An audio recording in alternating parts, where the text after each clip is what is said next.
Welcome to the channel. Thank you everyone for tuning in.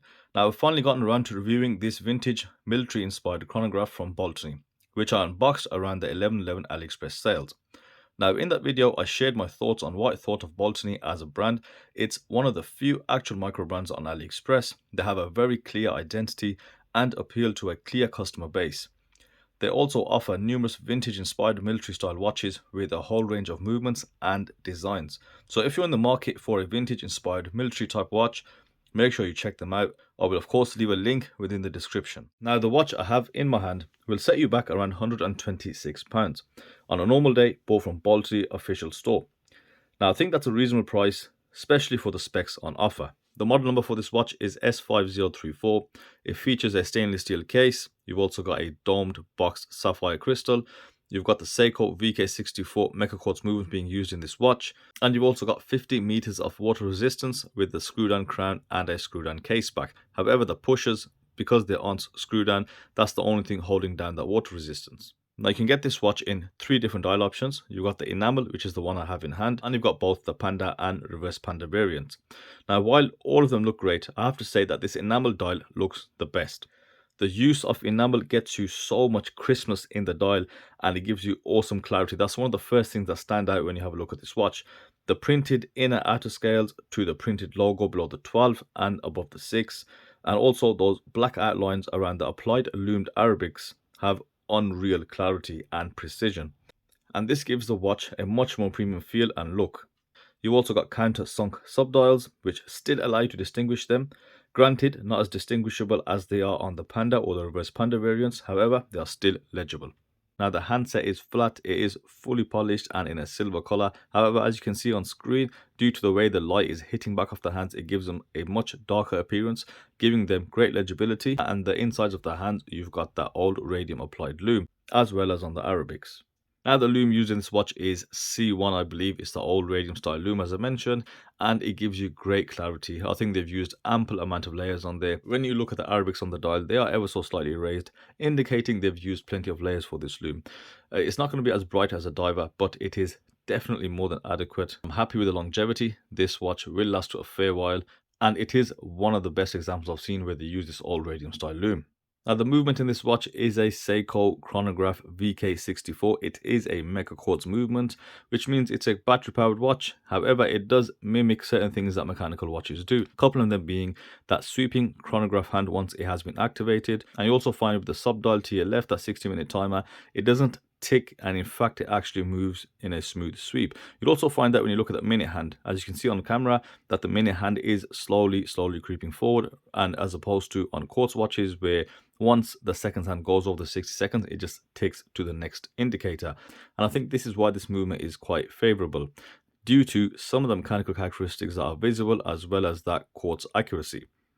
And once you stop the chronograph, it will snap back to the 12 o'clock position along with the two subdials.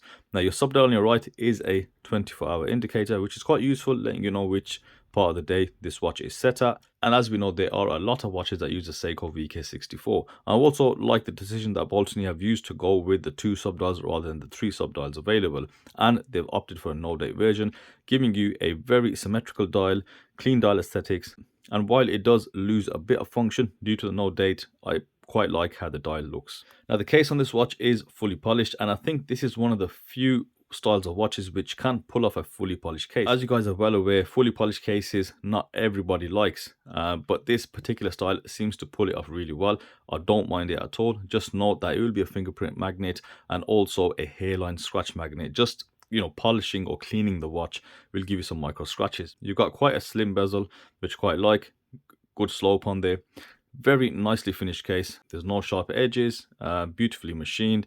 Nice length of lugs. Usually these style of watches feature extra long lugs, but this isn't the case with this watch. Yeah, and I like what they've done with it. You've got, of course, fully polished pushers as well, and that screw down crown, and you'll find zero signage on this watch aside from the logo under the 12. And I know some people aren't fans of that. I personally don't mind it. Sure, it would be nice to have a nice B or just the whole logo Baltany on that crown, you know, give it some personalization to the brand, but it's not a deal breaker at all, and personally that's not something I'm too fussed about.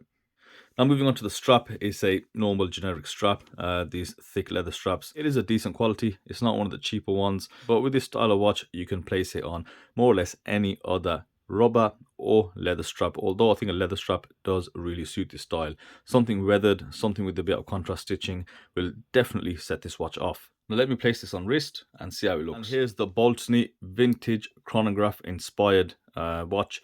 The case diameter is 39 millimeters. I think that's a nice dimension to have. You've also got lug to lug of 46 millimeters, and you've got a thickness of 13 millimeters with an overall weight of 70 grams, which is something you just definitely do not feel on wrist. In terms of the leather strap, it's quite thick, so it doesn't need a bit of wearing in. However, I think a slightly thinner strap, as I said, something weathered, a bit worn, with a bit more character, will definitely suit the aesthetics that you get from Baltany on this chronograph. And it is a very good looking chronograph. As I mentioned, one of the observations you get with that enamel dial is just the sheer level of clarity present. That crispness definitely does stand out as opposed to your usual printed dials where you have just a bit of haziness when you do really zoom in. If you go back to the close-ups that I've done, you just get sheer crispness, which is something nice to look at. It definitely does give the watch a HD look. And that visual on the dial is only enhanced by this low box sapphire crystal. At extreme angles, you get some superb clarity. In fact, one of the pictures I took, you can just have a look at it. You can see the hand stack, you can see everything on that dial at such an extreme angle, and I like that they've gone for this. It's definitely been thought out, and as I said, you know, my current observation of Baltany, having looked at just a handful of watches, is the people behind Baltany, they definitely know what they're doing. They are watch enthusiasts, you can clearly tell, because they just get everything so right.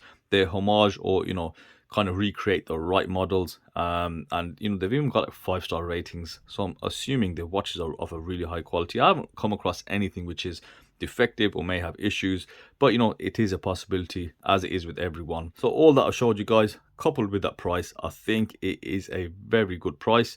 It's at the right spot, you know, it's between that 100 to 200 pound range, being a lot closer towards that 100, and you do get a lot of watch with plenty of character. It's not homaging one of these, you know, more popular luxurious watches, and you've also got, you know, practicality of that movement, that accuracy, with that hint of mechanical in there as the hands move. The only thing I would say on the case, there's no drill lugs, which with a watch like this, you do want that bit of functionality.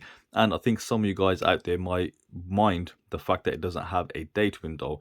I prefer the no date look and the 2 subdials as I mentioned, but overall they have left a really good impression on me with this particular watch, so I wouldn't hesitate in buying it, and I definitely would recommend this. So that's it from me today, guys. I hope you enjoyed that video, and I'll see you in the next one.